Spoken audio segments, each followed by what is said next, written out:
Sen adam maşinin şey. Ben Honda Civic diye. 2016 yıl 16 bin dolar aldım.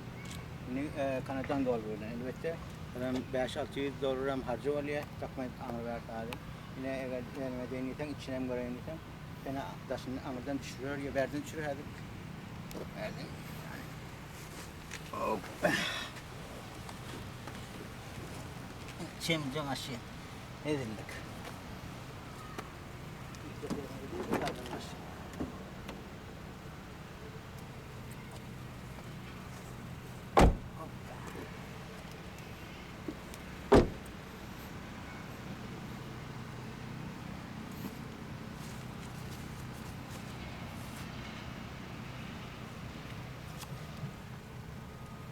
Türkmen halini yeriyse Türkmenistan atı vatandan getirdim.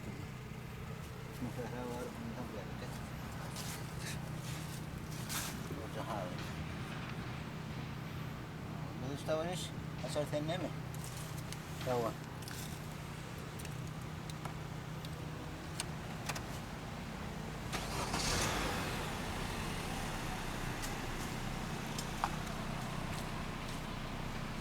Güzel bir halini